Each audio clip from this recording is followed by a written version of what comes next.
காலை ஒளி. எழுதியவர் திருமதி டோரா எட்வின். அந்த வனாந்தரத்தில் ஆசரிப்பு கூடாரம் ஸ்தாபனம் பண்ணப்பட்டதை கவனி.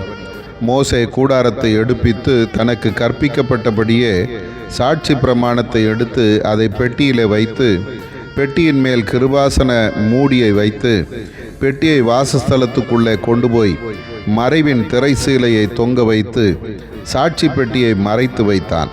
மேஜையின் மேல் சமூகத்து அப்பத்தை வரிசைப்படுத்தி வேலையை முடித்தபோது ஒரு மேகம் ஆசரிப்பு கூடாரத்தை நிரப்பிற்று. மோசே கூடாரத்துக்குள் பிரவேசிக்க முடியாமல் மேகம் மூடிக்கொண்டது.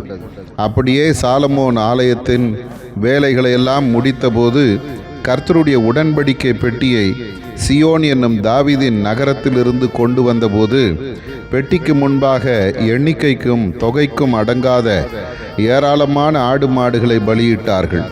அவர்கள் ஏகமாய் கர்த்தரை துதித்து பாடினபோது கர்த்தருடைய வீடாகிய தேவாலயம் மேகத்தினால் நிறையப்பட்டது.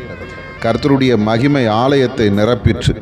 அப்படியே சாலமோன் ஜெபம் பண்ணி முடித்தபோது அக்கினி வானத்திலிருந்து இறங்கி சர்வாங்க தகன பலியையும் மற்ற பலிகளையும் பட்சித்து கர்த்தருடைய மகிமை ஆலயத்தை நிரப்பினதினால் ஆசாரியர்கள் ஆலயத்துக்குள் பிரவேசிக்க கூடாமல் போயிற்று.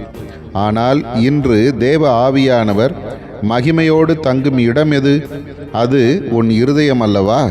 உன் இருதயத்தை சரிபடுத்து, உன் வேல்யூஸ் வரிசைப்படுத்து, மனந்திரும்பு, பலிபீடத்தில் உன்னை படைத்து விடு. அப்பொழுது பரிசுத்த ஆவியானவர் உன்னை நிரப்புவார், உன் மகிழ்ச்சி நிறைவாகும்.